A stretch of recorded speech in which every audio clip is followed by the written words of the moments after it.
오늘의 성경 말씀 신명기 22장 5절입니다. 여자는 남자의 옷을 입지 말고 남자는 여자의 옷을 입지 마십시오. 주 당신들의 하나님은 이렇게 하는 사람을 싫어하십니다. 아멘.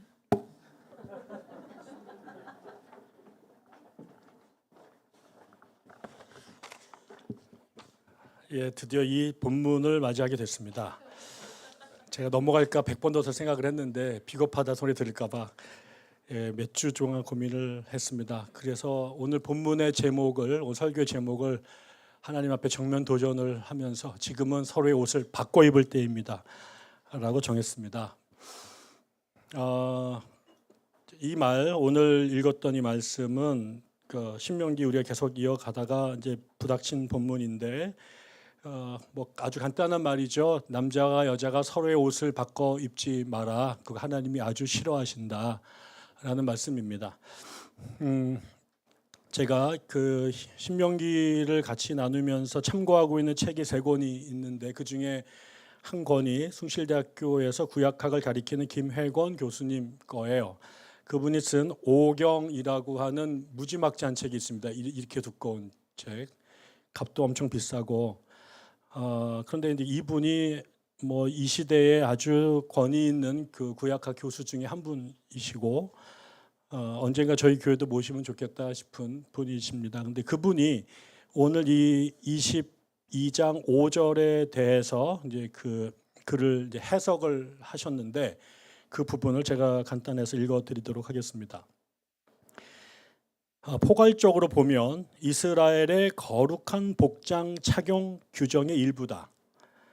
여자는 남자는 여자의 의복을 입지 말아야 하는데 이성 복장 착용은 이스라엘의 하나님 야훼께 가증한 자로 간주되기 때문이다. 하나님은 이스라엘 백성의 거룩함을 내면화시키기 위한 일상적인 훈련의 일환으로 현대적 용어로 말하면 유니섹스 패션을 강하게 비판한다. 남자와 여자가 각각 이성의 옷을 입는 것을 금지하는데 이것은 단지 이성 복장 도착증 혹은 변태적 복장 풍습의 금지 이상을 의미한다. 아마도 당시의 이스라엘 기준으로 볼 때 가나안 토착 족속의 의복 착용 관습이나 남녀 구분을 없애는 유행을 겨냥해서 이 규정이 생겨났을 것이다. 따라서 이 규례의 보다 깊은 의미는 이스라엘이 가나안이나 애굽의 다신교적 문화 및 종교와 동화되지 말아야 할 것을 일깨우는 단호한 신학적 언명으로 이해하는 데 있다. 이렇게 썼어요. 해석에 동의하십니까? 네. 예전에 그랬다라는 거죠. 이 책을 썼을 때 그때 그게 모세가 썼다면 모세가 이 글을 쓸 때는 가나안에서 살게 된 이스라엘 백성이 그 가나안의 종교 문화가 아마도 남자 여자 옷을 혼용해서 입었던 경향이 있나 봐요. 이게 이제 일종의 트로이 목마처럼 하나하나 이렇게 수용하다 보면 나중에 걷잡을 수 없게 되니 하나님께서 그 싹을 자르기 위해서 그렇게 옷 입지 마라. 나 아주 그런 거 싫어한다. 이렇게 얘기를 했다라는 거죠. 그래서 단지 옷을 바꿔 입는 것을 그냥 개인의 취향의 문제를 넘어서서 당시의 종교 문화와 그 깊이 연동된 것으로 이제 해석을 하셨습니다. 뭐 대체적으로 그렇죠. 지금도 사실 남자와 여자의 체형이 많이 다르니까 남자 옷을 여자가 입거나 여자 옷을 남자가 입기가 사실은 실질적으로 그렇습니다. 그리고 또 우리 안에 뭐 통념도 있고요. 저희 집에서 저희 아내랑 저랑 이렇게 그 속옷을 두는 곳이 있는데 이 대부분은 그냥 구분이 되는데 가끔 우리 아내가 이렇게 빨래를 접다가 제 러닝에다가 자기 러닝을 섞어서 질 때가 가끔 있어요. 근데 왜 겉으로 봐서는 거의 똑같아가지고 제가 무심코 입는데 입자마자 바로 알아요. 잘못 입었다라는 거를. 그러니까 이게 되게 비슷한데도 체형이 다르니까 입으면은 불편합니다. 그래서 이제 안 입게 되는 거죠. 그리고 우리가 이제 그동안 왔던 남자들은 바지를 입고 자매들은 치마를 입고 브라우스는 여자가 입고 남자는 그런 거 안 입고 뭐 이렇게 되는데, 근데 문제는 오늘날에 와서 이 본문을 그대로 적용하기 어려운, 그걸 예외라고 말할까요? 변화라고 말할까요? 하는 것이 분명히 생겼다라는 거죠. 그러니까 옷들을 분명히 지금도 여성복, 남성복 따로 구별해서 만들어내지만 옷들 중에는 이게 굳이 여자 옷, 남자 옷 구별할 필요가 없는 것들도 있어요. 저는 분명히 제 옷을 남자 옷이라고 사 입었는데 제 옷 중에 좋은 것 몇 개 우리 딸아이들이 훔쳐갔습니다. 그리고 버젓이 자기 몸에 탁 맞게 입었는데 그냥 보면 저게 남자 옷이었다라고 전혀 느끼지 못할 정도로 제법 잘 어울려요. 그래서 그런 핑계로 좋은 것만 있으면 그 녀석들이 낼름낼름 갔다가 돈은 내가 주고 사고 입기는 지가 입고, 그런데 아무도 그게 만약에 되게 이상하면 입지 말라고 그럴 텐데 제가 입는 것보다 더 잘 어울리니까 그냥 강탈을 당하고 있습니다. 또 어떤 경우는 남자 옷, 여자 옷을 갈아입는 게 팔자 좋은 소리인 사람들도 있어요. 겨울에 노숙을 하는 사람들의 동상이 걸려 죽을 것 같은데 그 앞에 온도를 자기 몸을 보호하기 위해 던져진 옷감이 남자 옷인지 여자 옷인지 아이의 옷인지 노인의 옷인지를 구별할 길이 없을 그런 것이 사치스러운 순간도 있잖아요. 또 어떤 사람들은 여자 옷을 입어야 되는 남자 직업이 있고 남자임에도 불구하고 잠이 옷을 입거나 그 역으로 되는 경우들도 많이 있어요. 대표적인 사람들이 배우들이죠. 배우들 중에는 자기의 의지와 상관없이 역이 그런 옷을 입어야 될 경우도 있습니다. 제가 이 대목에서 저의 흑역사를 하나 여러분께 큰맘 먹고 공개하도록 하겠습니다. 영상을 보여주시죠. 모르나? 제가 아침에 줬는데 거기다가 일부 집사님하고 가셨나 보다. 거기 하면 이런.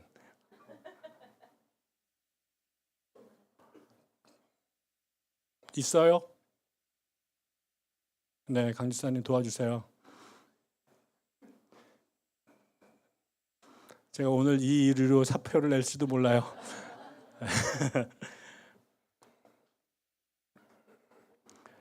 네, 저게 누굴까요? 어디 쪽에 제가 한 명, 둘 중에 하나가 접니다. 서 있을까요? 앉아 있을까요? 네, 저놈이 접니다. 고등학교 1학년 때인데 제가 공학을 다녔는데 운동회 날 뭐 반대항으로 뭘 하는데 이겨야 된다고 우리 반에 있는 그 시절의 기집 아이들이 남자아이들 6명을 여자 옷을 입히고 루즈를 발라서 전교인 앞에서 돌아다니게끔 만들었죠. 제가 공식적으로 여자 옷을 입었던 순간입니다. 우리 동창들 덕택에 제가 평생 처음으로 여자 옷을 입었습니다. 오늘 본문에 근거하면 저 하나님한테 맞아 죽습니다. 입지 말라 했는데 여자 옷을 입고 루즈를 발랐으니 하나님 앞에 꼴불도 저런 꼴불견이 없겠죠. 네, 근데 안 죽여주셨습니다. 치워주세요. 이제 볼 수가 없어요. 오늘 본문의 말씀을 우리가 고된 어떤 식으로 이해했는지 알겠고요. 그 다음에 김효공 교수님께서 그렇게 풀어주신 것도 다 동의가 되고 이해가 됩니다. 과거에는 그랬어요. 근데 문제는 이 말씀을 오늘 우리의 삶으로 그대로 가져오기가 어려운 경우들이 이렇게 있다라는 거죠. 거기에다가 더 큰 문제가 있습니다. 우리나라의 경우는 우리는 여러분도 아시는 것처럼 2조 500년 동안 유교가 지배하던 사회였고 그 유교가 우리에게 전달한 문화와 관습과 전통이 있다면 그중에 대표적인 것이 남자와 여자가 유별하다라는 거예요. 그래서 어릴 때부터 남자와 여자아이가 태어나면 사는 공간을 분리하기도 하고 다른 옷을 입혔죠. 남자아이들이 입어야 될 옷이 따로 있었고 여자아이들이 입어야 될 옷이 따로 있었어요. 조금 지나면 공부도 달라져요. 남자들이 하는 공부가 있었고 자매들이 하는 공부가 있었어요. 좀 지나고 나면 직업이 결정이 돼요. 남자들이 해야만 일, 여자들이 해야만 할 일. 그 경계가 분명해서 그걸 넘어서면 안 됐고 그것에 따라서 사회가 부여한 신분이나 역할과 권리가 다 달라졌어요. 그 경계는 넘으면 안 돼요. 저는 그 첫 자락이 옷을 다르게 입힌 것으로부터 출발했다고 생각하죠. 단 하나의 공통점이 있다면 기적일 거예요. 기적이 정도까지는 봐주지만 그 다음부터는 달라지기 시작했지요. 그 세월이 500년이에요. 500년이 되면 저는 개인의 DNA도 바뀌고 문화적 DNA도, 심지어는 칼 융식으로 말하면 우리의 의식조차가 변화됩니다. 집단적 무의식이라는 게. 그래서 그게 어느샌가 그렇게 우리 안에 돼서 갑자기 남자아이가 여자아이 옷을 입고 나면 끔찍하기도 하고, 또 여자가 버젓이 남자 옷을 입고 다니는 게 여간 어색하지 않은 시대가 되고 뭔가 잘못된 것 같이 됐죠. 더 나가서 남자가 제가 잘할 때만 하더라도 라떼는 남자가 싱크대 앞에 서 있는 것조차를 저희 어머니가 좋아하지 않으셨고, 또 그 역할에 또 남자가 하는 일을 자매들이 하는 것들도 여간 어색했죠. 그거를 교회가 더 강화시켰어요. 그래서 우리가 아는 것처럼 지금도 자매들이 교회 앞에서 마이크를 잡고 남자들을 가리키려고 하는 거 하면 안 된다라고 생각해서 여자들이 교회 와서 설거지하고 주일학교 반사까지는 참아주고, 뭐 혹시라도 목사랑 결혼해서 사모가 되는 것까지는 용납하지만 장로가 되거나 목사가 돼서 마이크를 잡고 설교를 하거나 축도를 하는 거는 끝내 경기를 일으키는 사람들이 지금도 많이 있습니다. 그래서 밖에서는 21세기를 살지만 교회 안은 여전히 16세기 혹은 아니면 1세기에 고착되어 있는 경우도 많죠. 그렇게 살아왔어요. 그런데 제 기억에는 제가 80년대 학번인데 우리까지도 그 전통에 있었던 것 같습니다.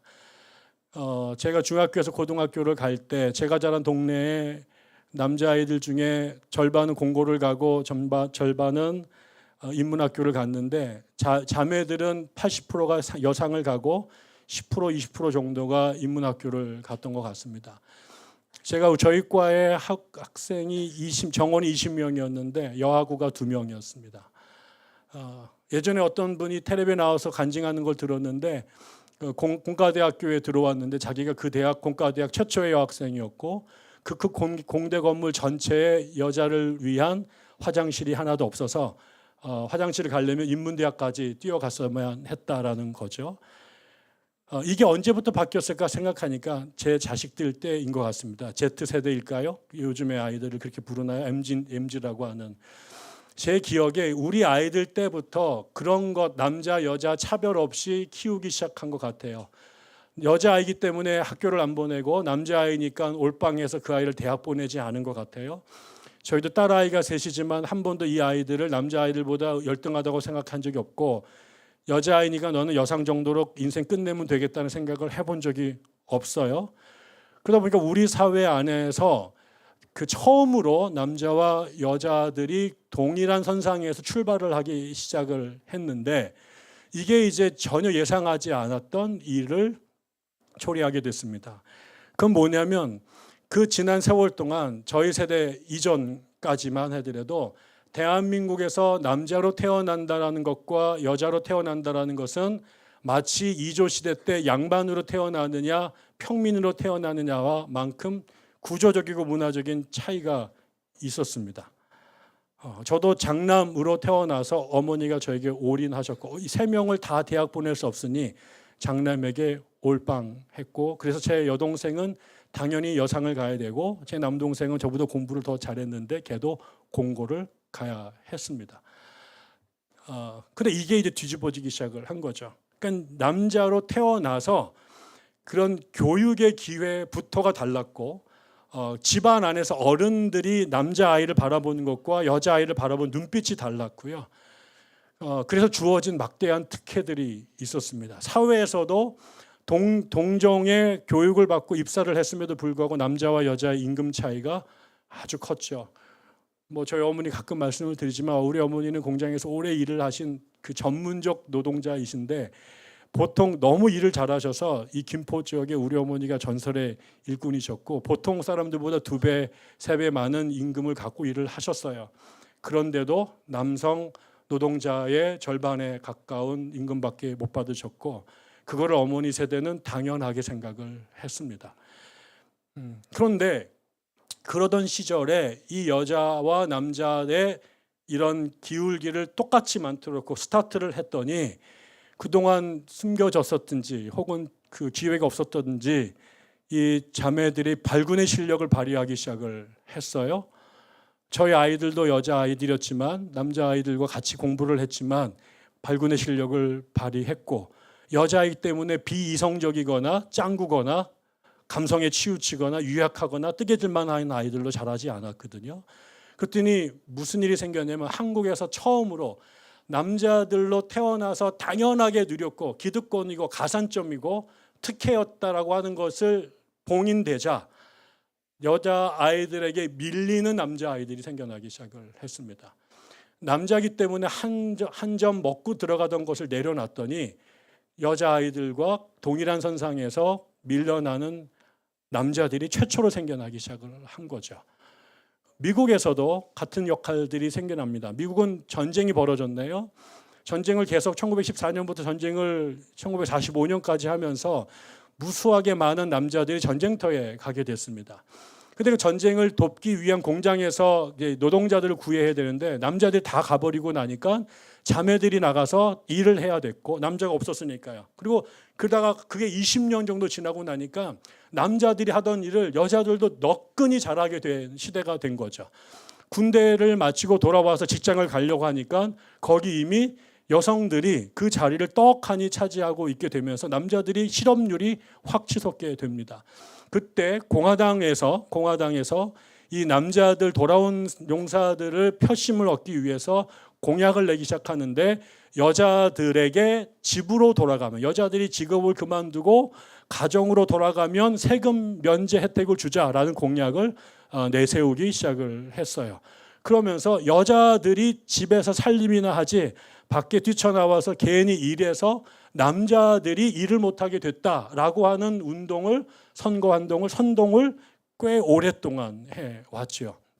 오늘날에도 남자로 태어나서 한 번도 그 기득권 속에서 잃어버리지 않았던 그 역할과 기회들이 자매들과 공정한 경쟁을 하면서 잃어버린 사람들이 생겨나게 되자 그것이 한국에서 최초로 여자와 남자의 젠더 갈등으로 나타나기 시작을 합니다.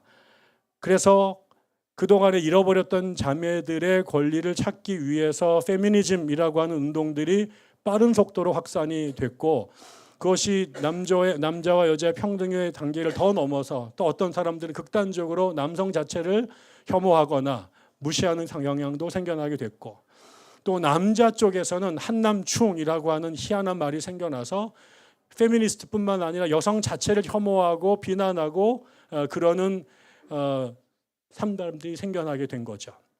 이 틈에 교활한 정치가들이 남성의 표를 얻기 위해서 또 여성의 표를 얻기 위해서 그러한 갈등을 조장하는 발언과 공약을 내세우면서 편가르기를 했습니다. 제가 최근에도 모 대학에서 시험을 치렀는데 기말고사의 답안지 중에 한 아이가 내내 여성들을 혐오하고 욕하는 독서 서평을 하라고 그랬더니 그렇게 글을 쓴 걸 제가 보면서 정말 이렇게 생각하는 아이들이 존재하는구나라는 것을 보고 시를 줬습니다. 제가 시를 줬습니다. 너무너무 끔찍했어요. 이런 생각을 갖고 나가면 어떻게 될까라는 생각이 너무 무서웠고, 그런데 이 문제가 단지 젠더의 문제만이 아니라 한 번도 겪지 않았던 이제 세대 간의 갈등이 생겨나기 시작을 했죠. 그 전에는 이념의 갈등이 있었습니다. 좌와 우가 있었고요. 그 다음에 지역 갈등이 있었죠. 영호남의 갈등이 있었고 북한과 남한의 갈등이 있었습니다. 그런데 거기에 한 번도 우리가 겪어보지 않았던 남성과 여성의 역할에 대한 또 특권에 대한 권리에 대한 갈등이 생겨나기 시작했고, 이제 나이 먹은 사람과 그렇지 않은 사람들 간에 서로 말이 통하지 않아서 갈등하는 이런 것들이 막 중첩이 돼 버렸어요. 근데 이거를 해결해야 되는데 해결할 사람이 없습니다.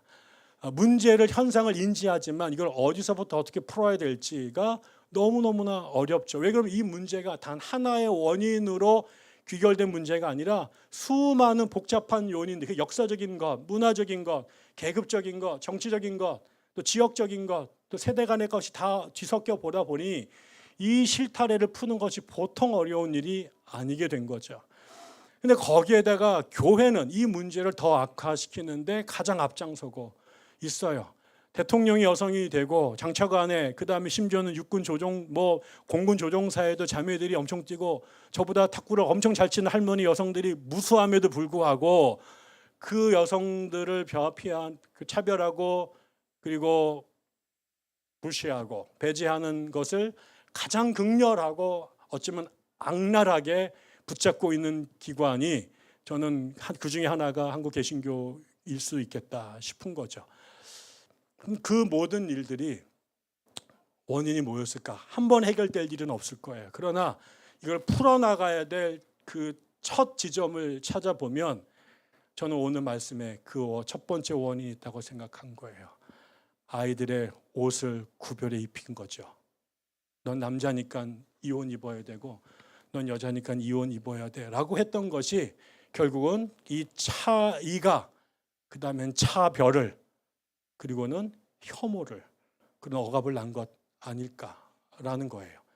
그래서 어쩌면 이 모든 단추의 첫 단추, 잘못 끼워진 단추를 다시 풀기 위해서는 저는 우리들이 옷을 바꿔 입는 것부터 시작해야 되지 않을까라는 생각을 하게 된 거죠. 그게 저만의 생각이 아니라 이 문제를 어떻게 풀었을까, 예수님 같으면 어떻게 풀었을까라고 생각해 보니까 바울이 이런 말씀이 떠올랐습니다. 우리가 다 아는 것처럼 바울이 빌립보서 2장에서 이런 찬미가를 하나님께 올려드립니다. 이 말씀을 좀 같이 봉독했으면 좋겠습니다. 다 아시는 말씀인데 한번 같이 읽어볼까요? 시작.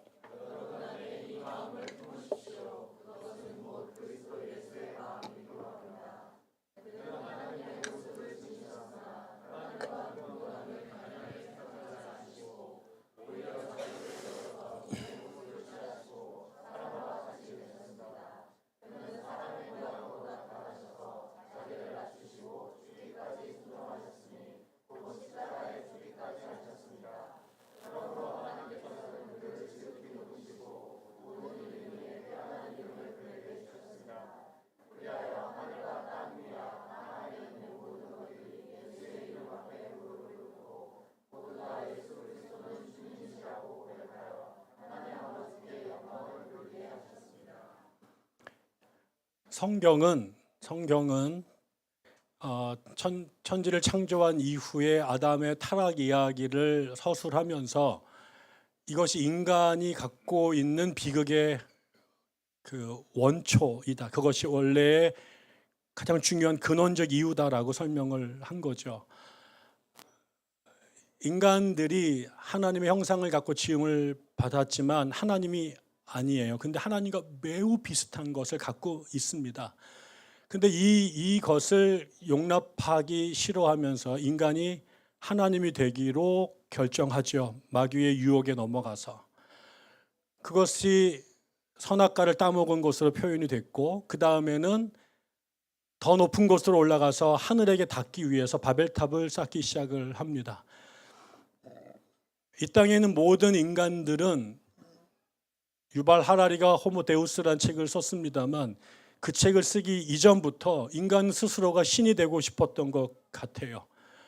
그래서 온갖 종류의 신화를 만들면서 자기가 군림하고 더 높이 올라가려고 경쟁하게 됐고, 그래서 자기의 경쟁자들을 자기의 무릎 밑에 꿇게 하는 것이 생존을 위한, 그다음에 자기의 존엄을 확보하기 위한 방법이라고 생각합니다. 그래서 온갖 이유로 전쟁을 하고 힘 있는 자가 힘 없는 자를 때려 눕혀 무릎 꿇게 만들었습니다. 그래야 자기가 살고, 누군가가 내 앞에 무릎 꿇고 내 발에 입을 맞추어야 내가 존엄한 것이고 내가 가치 있는 존재고 내가 안전하다고 생각을 했던 것 같아요.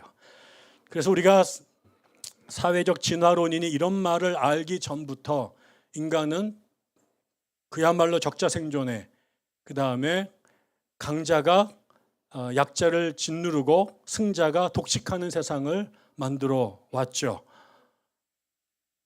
끊임없이 다른 사람을 내 아래 두려고, 내가 한 뼘이라도 높이 올라가려고 한 결과가 홉스가 말하는 것처럼 만인 대 만인이 투쟁하는 끔찍한 세상을 만들어 온 것이고, 한반도의 5,000년 역사가 그런 생존을 위한, 그다음에 승자가 되기 위한 끔찍한 전쟁과 갈등이, 억압과 죽음의 난장판이 되어 왔던 거잖아요. 그런데 그 문제를 예수님께서 해결하실 때 우리에게 주신 해결의 답이 십자가였어요. 근데 우리는 흔히 십자가를 이해할 때 이스라엘이 자신의 죄를 씻기 위해서 양과 소를 잡아 불에 태워 제물로 드린 것으로만 십자가를, 예수의 죽음을 그런 제물로 생각을 하지만, 그것 이야기를 이해하기 위해서는 그 뒤에 숨어져 있는 이야기죠. 예수가 십자가에 달리기까지의 프로세스가 있어요. 그게 오늘 바울이 말하는 거죠. 모두가 신이 되려고 하고 모두가 올라가려고 하고, 그러기 위해서 상대방과 라이벌을 자기 발밑에 두려고 짓밟으려고 해왔던 그런 시대에 하나님이 이 세상을 구원하시기로 선택했던 방법은, 신이, 이 땅의 모든 신은 다 인간을 자기의 부하로, 자기의 제사를 드린 사람으로, 자기 숭배자로 만들잖아요. 근데 하나님은, 야훼는 그렇게 하지 않으시고, 여기에 보면 하나님의 아들이었던 예수가 하나님과 원래 같은 신이었는데, 이렇게 말해요. 원래 근본 동체이셨으나 같은 것으로 취할 것으로 여기지 않고, 그래서 다시 말하면 예수가 하나님의 자리를 포기하고, 그냥 자리만 포기하고 하향한 게 아니라, 그 다음에 어떻게 해요? 자기를 비워, 이렇게 말해요.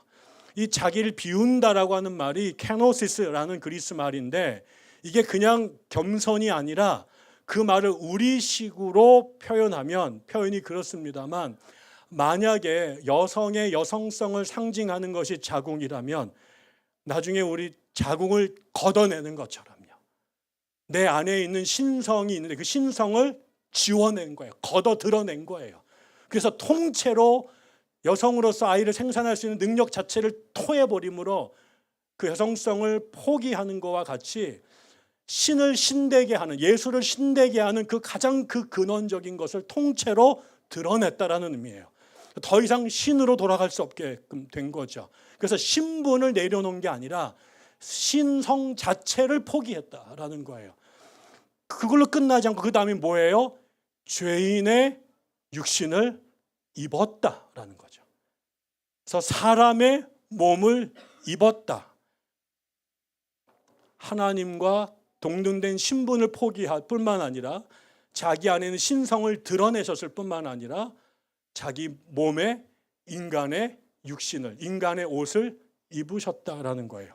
이게 뭐 그까짓 것 할 수 있겠습니다만, 그 당시가 헬레니즘 시대였고, 그 헬레니즘 시대의 우주관, 코스몰로지는 플라톤의 영향을 아주 지극하게 받았어요.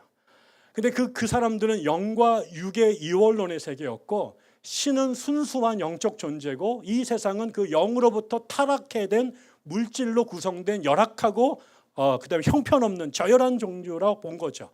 그래서 신은 순수한 영적인 존재여야 되고, 그 순수한 영적인 존재는 일체의 물질이 가미가 되면 안 돼요. 그게 플라톤이 생각했던 일자라고 하는 신의 본질이에요.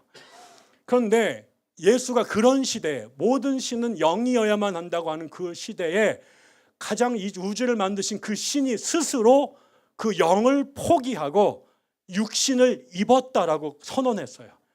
이것은 그 당시에 스스로 내가 사람들에게 존경받는 종교로서의 기본값을 포기했다라는 거예요. 이건 종교가 아니에요. 이거는 싸구려예요. 그래서 1세기, 2세기에 가장 위대한 이단이 나오는데, 그 사람이 마르시온이라는 사람인데, 그 마르시온은 이런 플라톤 영향을 깊이 받은 사람인데, 그 사람 눈에 예수가 육신을 입었다라는 건 이건 말 같지도 않은 소리고, 이거는 신학의 신자도 모르는 것들이다.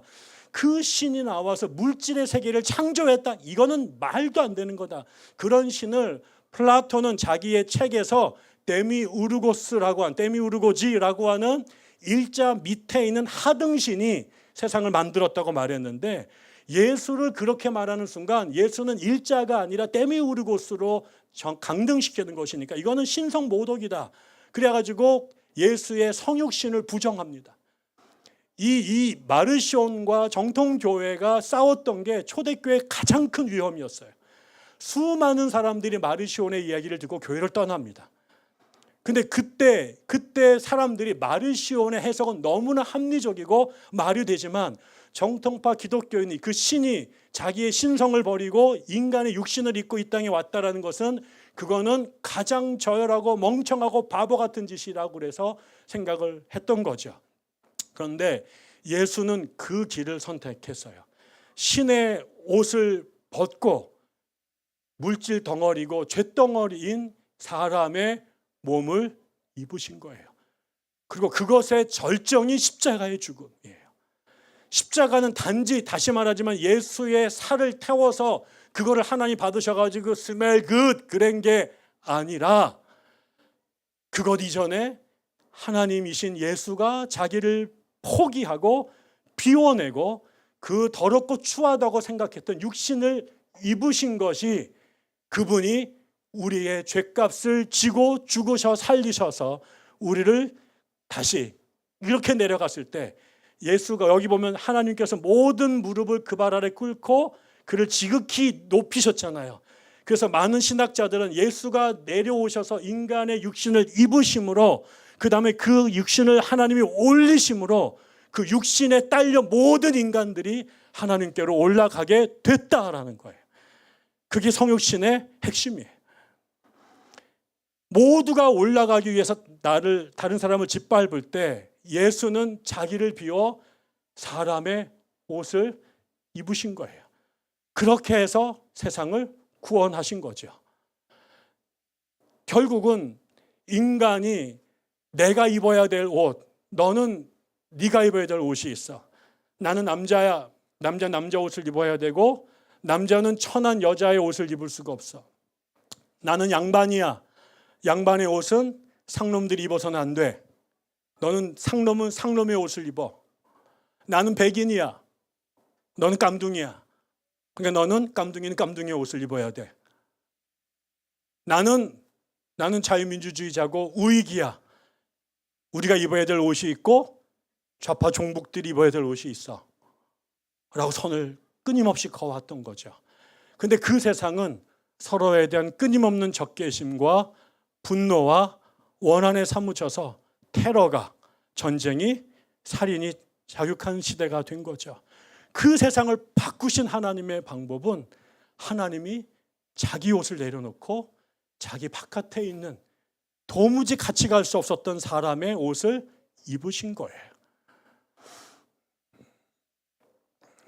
존 웨슬리라고 하는 감리교를 세우신 분이 계시죠.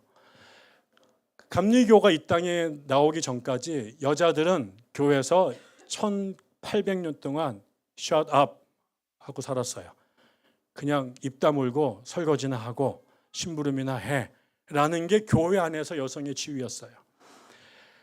존 웨슬리가 자기 아버지가 사무엘 웨슬리인데 옥스퍼드 대학교를 나온 당대 지성인이었습니다. 책도 여러 권 쓰셨고요. 유명하신 분이었어요. 근데 어느 날 아버지가 출판을 하기 위해서 런던으로 가셨는데 교회가 빕니다. 근데 그 빈자리에 어머니 수잔나 웨슬리가 나서서 모임을 이끌기 시작해요. 불법이었어요. 왜냐하면 그 당시 성공회에서는 안수받은 목사만이 지정된 예배당 안에서 예배와 모임을 인정할 수 있었고요. 그렇지 않으면 비국교도로 몰려서 불법으로 몰려서 탄압과 처벌과 벌금을 물어야 되는 거죠. 근데 사람들은 예상했어요. 여자들은 그 당시에 영성도 딸리고 이성도 딸려서 성직자가 될 수 없다고 생각했던 거죠. 그리고 그것도 모든 남성이 아니라 옥스퍼드나 캠브리지를 나와야 겨우 안수받을 수 있는 자격을 줬는데 이 여자는 그런 거 받은 적이 없는 사람이었거든요. 근데 무슨 일이 벌어졌느냐. 사무엘이 집회를 인도할 때는 50명도 안 모이고 20명, 30명 지질이 궁상으로 모이던 교회가 갑자기 수잔나가 모여서 집회를 하기 시작하니 갑자기 200명, 300명이 모이기 시작한 거예요. 그 교회가 한 번도 경험한 적이 없는 부흥의 역사가 나타나기 시작했어요. 그래서 이게 이제 밖으로 알려지게 되면 이게 불법 집회가 돼가지고 사무엘이 감옥에 가야 되는 거예요. 그래서 부목사님이 급전보를 칩니다. 사무엘한테 런던에 가 있는 목사님 빨리 돌아오십시오. 사모님이 대형 사고 치셨습니다. 교회가 큰일 났습니다. 목사님 구속되게 됐습니다. 그래서 막 허겁지겁 내려오죠. 그래 이거를 본 사람들이 이제 뭐 말이 많았죠. 그래가지고 욕을 많이 먹었죠, 수잔나가. 근데 그거를 본 사람이 있어요. 누구냐면은 존이에요. 존이 그 집에서 태어났는데 자기가 볼 때는 아버지는 뭐 밖에서 대접받고 사람들이 박수를 치고 엄마는 집에서 설거지만 하는 사람처럼 보였는데 자기 눈에 세상 사람들이 못 본 엄마의 진면모를 옆에서 본 거죠. 그 당시에 그 존의 형제가 굉장히 많았습니다. 그 남편은 무능해가지고요, 목회만 하지 돈을 벌 생각이 없어가지고 한 푼도 돈을 벌어오지 못했는데 부인이 돈을 꿔서든 아니면 돈을 창조해내서든 아주 먹여 살렸어요. 그게 전부 다 엄마 덕택이에요. 그걸 아들이 모두 다 알았어요. 우리 아버지는 그냥 백면서생이고 손 하나 까딱 안 해가지고 다 굶어 죽을 뻔한 거 살려낸 거 누구다? 우리 엄마다. 두 번째, 애들이 무지 많으니까 아이들이 소외감을 느낄 수 있죠. 엄마가 애들 이름도 헷갈리잖아요. 막 열댓 명 됐거든요. 근데 그때 그 수잔나가 어떻게 하느냐? 이 여인이 보통 사람이 아닙니다. 달력이 30개잖아요. 30일 있으면 1번부터 15번까지 번호를 정합니다. 매달 1일은 수잔스 데이, 두 번째는 존스 데이, 3번에는 피터스 데이, 4번은 찰스 데이, 4번은 그다음에 마리아 데이 이렇게 말해요. 이거를 계속 15번 단위로 돌립니다. 그리고 그날은 수잔나가 그 아이하고만 놀아줍니다. 그랬더니 그 어떤 아이도 엄마한테 소외당했다, 우리 엄마가 나한테 무관심했다라고 생각한 사람이 아무도 없었어요. 두 번째, 이 아이들을 밥 먹이고 씻기고 잠재우는 건 이거 거의 군대 소대, 일개 소대의 문제였거든요. 엄마 혼자 할 수가 없잖아요. 어떻게 해요? 1번하고 15번하고 멘티 관계를 맺어줍니다. 나이 차가 15살 넘게 나요.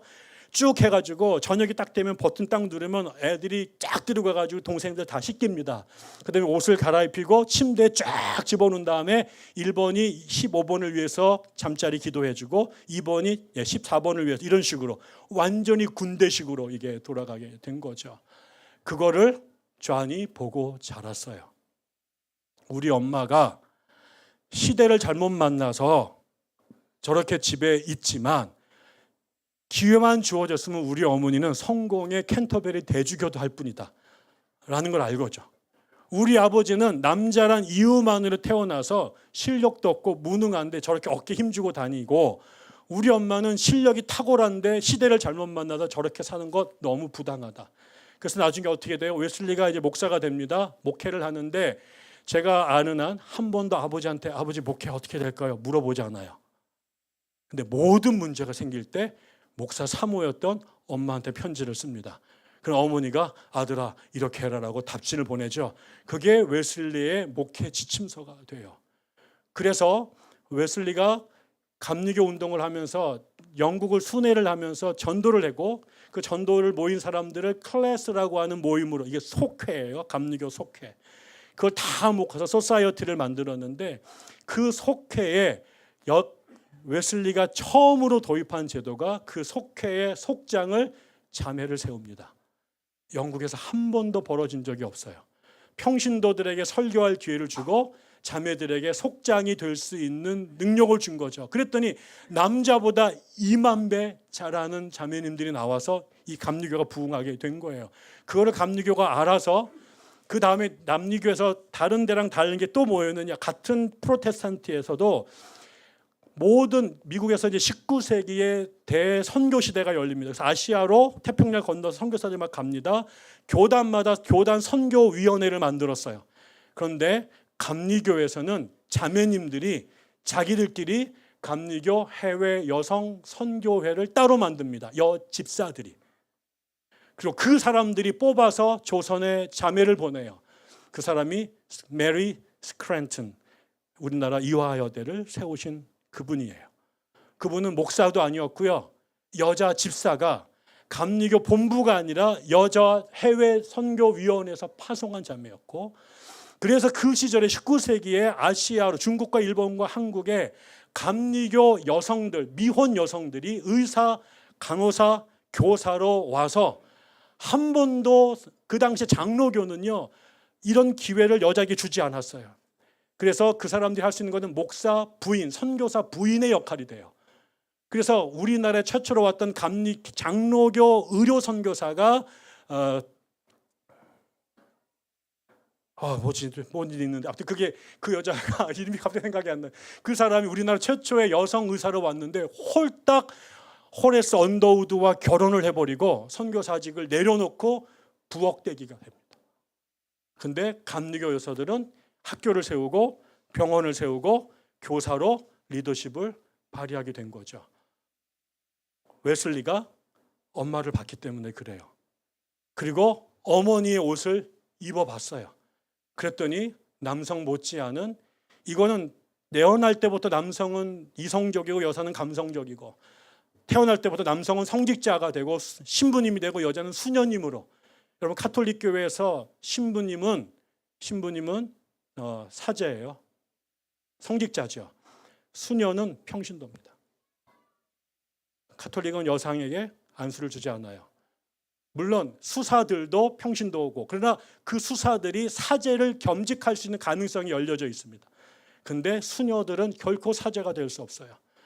그런데 그거를 깨떴던 것은 웨슬리가 엄마를 제대로 보았고 엄마 안으로 들어가서 엄마의 옷을 입어봤고, 그래서 그 일들을 할 수 있는 길들이 열렸던 거죠.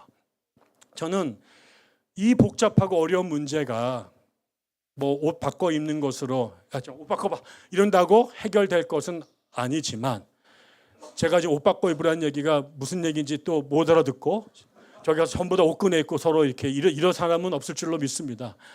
그러나 바로 그것, 어떤 사람들은 그거를 속담해서 장화를 바꿔 신어봐라, 구두를 바꿔 신어봐라고 말하고, 우리나라 말로도 그걸 역지사지라고 말하죠.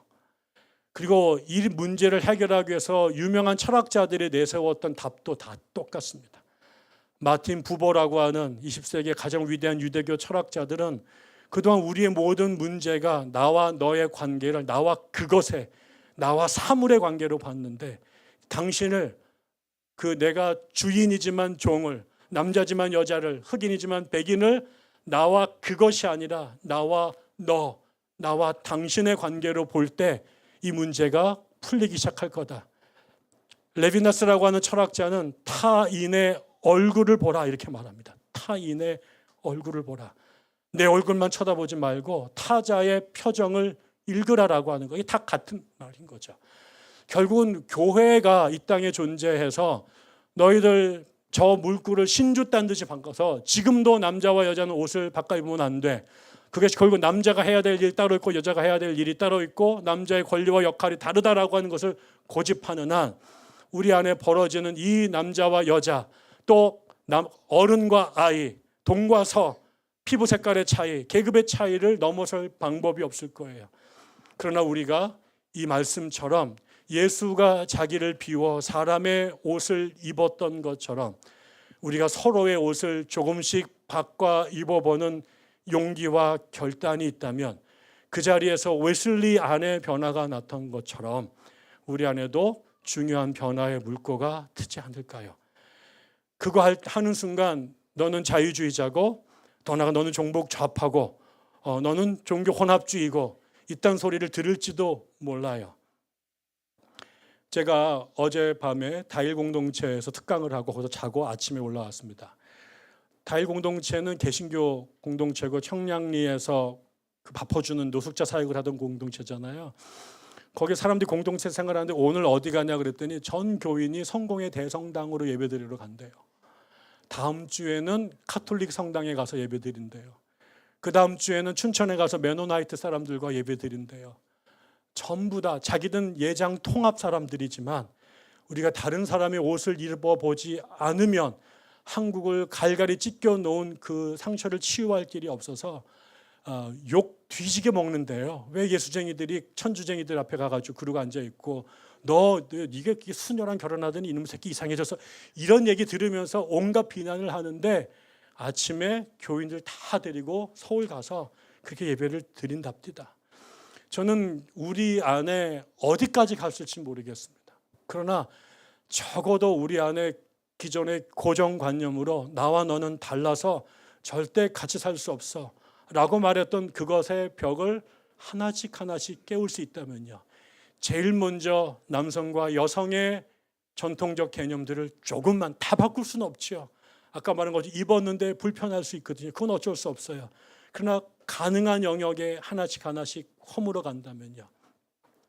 젊은 세대들과 나이 드신 세대 간에 젊은 것들이 또 나이 먹었다고 이렇게 하지 말고 너 몇 살이야 이딴 짓거리 하지 말고 우리 안에 요거를 서로 나이 드신 분이 어린 사람의 옷을 입어보고 또 어린 사람들은 어른들의 옷을 입어보면서 왜 저분들은 저렇게 생각하실까? 왜 저분은 저렇게 말씀하실까? 비난만 하지 말고요. 한번 들어보고 고민해보고 그러다 보면 우리 안에 새로운 삶이 만들어지지 않을까요? 그래야 우리가 집에 가서도 애들한테 어린 것들이 남자가 기집애가 이런 말 하지 않고요. 밖에 나가서도 그렇게 되지 않을까 싶습니다. 그 일이 고통스러운 게 아니라 매우 재밌는, 보셨죠? 저 때 진짜 재밌었거든요. 아무도 저를 조롱하지 않았어요.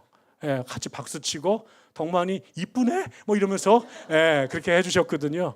우리 안에도 그렇게 즐겁게 그렇게 우리의 긴장의 허물을 넘어가면서 그런 세상 조금씩 만들어가면 좋겠다 싶습니다. 기도하겠습니다. 우리 한번 잠깐만 기도할까요? 하나님, 우리 안에 혹시 넘지 못하는 편견들 우리 안에 있다면요, 하나님 보여주시고 내가 먼저 상대편으로 건너가 그들의 옷을 입어보는 그 실험, 그 모험, 그 결단 할 수 있도록 도와주셔서 세상에서는 꿈도 못 꿨던 그렇게 좋아하고 또 평등하고 또 동등한, 그래서 더 진정한 샬롬을 누리는 그런 것 우리 백향나무 교회 안에서 누릴 수 있도록 하나님의 은혜를 구하는 기도 같이 잠시 올렸으면 좋겠습니다. 기도합니다. 주님의 은혜 감사드립니다. 하나님, 우리들이 모여서 이렇게 예배 드립니다. 하나님 앞에 감히 주님, 이제는 우리가 좋은 의미에서 서로의 옷을 입어보겠다고 말씀드리고 싶습니다. 당신이 왜 그 말씀하셨는지 모르는 것 우리가 알지만 그 말씀 마음에 붙잡으면서 그 동시에 우리가 넘어야 될 삶을 이제는 넘어가고 싶습니다. 하나님 말씀 잘못 오해해서 하나님을 비하서 본 것과 정반대 세상이니까 두렵사오니 알려주시고 가르쳐주셔서 그렇게 그 벽을 넘어갈 수 있도록 도와주십시오. 그래서 우리 교회 안에서는 세상에서 가졌던 긴장들을 조금 내려놓고 그렇게 사람과 사람으로 그렇게 만날 수 있도록 하나님 도와주십시오.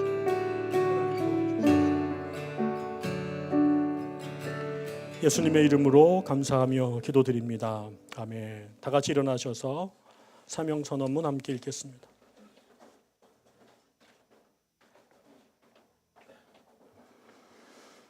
백향나무 교회는 삶의 모든 영역에서 하나님을 경외하며 제자의 삶을 실천하는 신앙 공동체를 지향합니다. 교회 안에서는 새를 품고 쉼터를 제공하는 백향나무처럼 지친 성도를 품고 연약한 무릎을 서로 일으켜 세우도록 노력하겠습니다.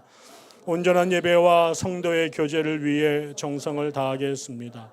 성경의 진리를 탐구하고 실천하겠습니다. 교회 밖에서는 인애를 실천하고 정의를 지켜 하나님의 이름을 높이겠습니다. 선한 사마리아인으로 그리스도의 사랑이 필요한 이웃들을 섬기겠습니다. 하나님 나라의 실현을 꿈꾸며 땅끝까지 온 힘을 다해 복음을 전하겠습니다. 아멘. 파송의 찬양 올리겠습니다.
있었습니다.